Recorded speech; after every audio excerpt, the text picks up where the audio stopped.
Hey everybody, this is Michael Bryson from This is Bodybuilding, jumping back onto YouTube for another video. Well, this video is going to be a review of the 2019 Arnold Classic that just went down in Columbus, Ohio on March 1st and 2nd. Specifically, I'll be talking about the men's open bodybuilding contest.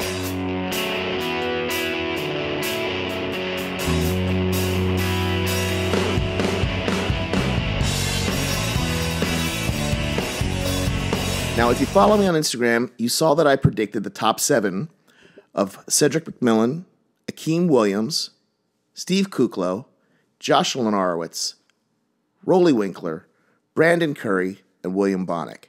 Well, I got 5 of the 7 names right. There were 12 guys in this contest. Finishing in 12th was Mikhail Volinkin, who qualified for the show by having won last year's Arnold Amateur.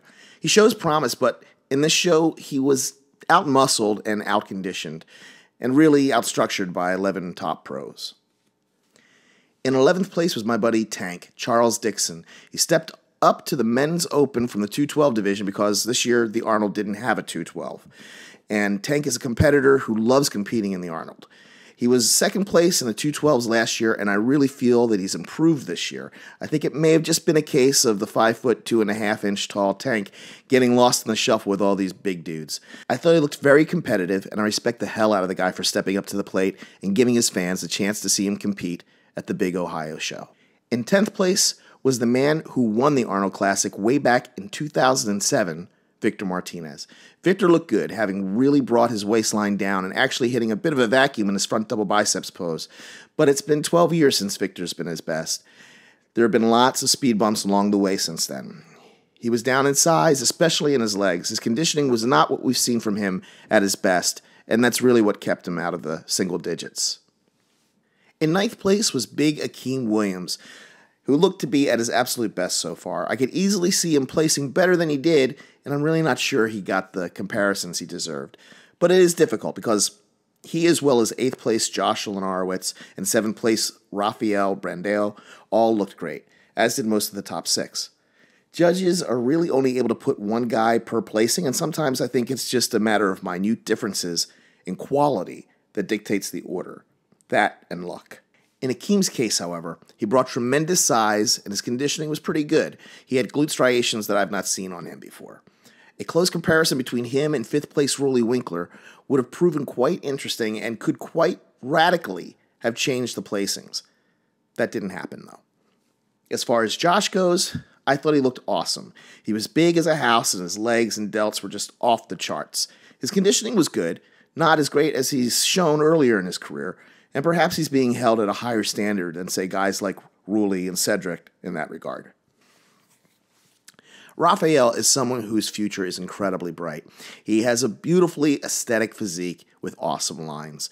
The issue he had here was that he was simply out-muscled.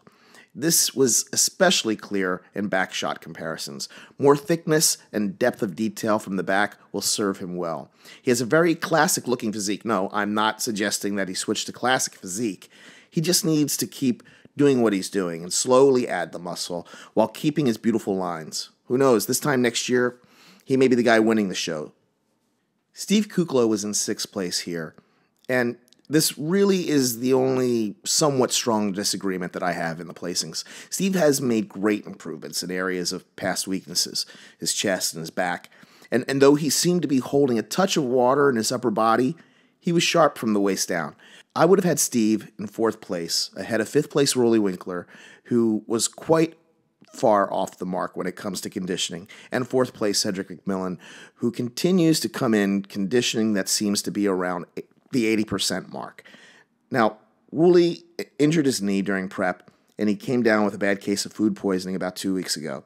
This was not the Rolly that we saw in 2018, and I have no doubt that he will return at his best later this year, and he should still be considered a serious threat to win the Olympia in September. That said, his size was still just jaw-dropping. The wow factor was still there.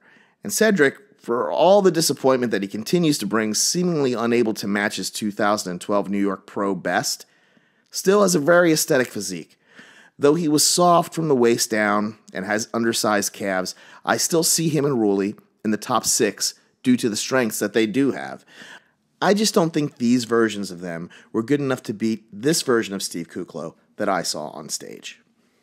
In third place was Luke Sandow, and wow, he looked great. He was huge, and he was harder than most of the guys in the competition. Luke managed to actually hit a vacuum in his front double bicep pose, which is very impressive for a guy 5'8" and about 260 pounds. I was very happy for Luke, and I think he's going to be a huge star in 2019 and beyond. Big future for this big dude. Now we come to the top two. The 2018 Arnold Classic champion William Bonac, who had placed fourth in the 2018 Olympia, and the ever-improving Brandon Curry, who had placed fifth in the Olympia. I predicted that this was going to likely be the top two, but I predicted that William would win. As it turned out, Brandon Curry became the 2019 Arnold Classic champion. I thought it was very close. Brandon was at his absolute best. His upper body is truly beautiful. His arms, chest, and back, they're sensational. And he tapers down to a very, very tiny waistline. Really an awesome V-framed physique. Again, Brandon possesses a truly classic bodybuilding physique, and I'm happy to see him bringing this look to the stage.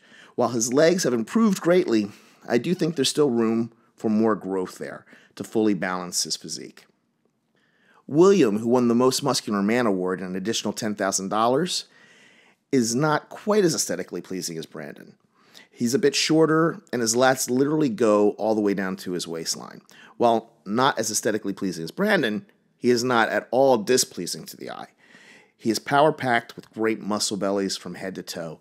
His legs, even his calves, are as big as and as hard as his upper body. I would argue that he is the more balanced of the two.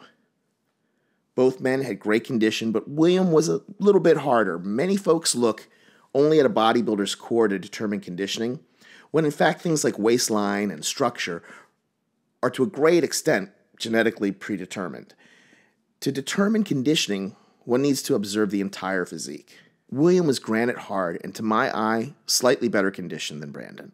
The show was not a blowout. Some judges had William winning on their scorecards, and while I agree with those judges, I believe it was very close. This was hardly a case of a controversial win. This was a case of a close win, which could have gone either way. I am in no way contesting Brandon's win. I am, in fact, very happy for him and his family and for his trainer, Abdullah. They're amazing folks whom I have a lot of affection for, and I'm very happy for.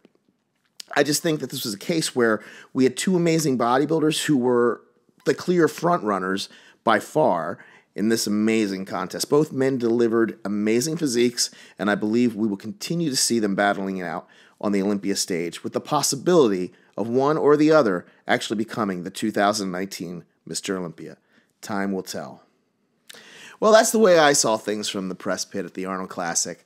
I hope you guys liked the video. If you did, please hit like, and remember to subscribe if you're not subscribed already, and tell your friends to do the same thing. Until next time, this is Michael Bryson from This is Bodybuilding. Take care.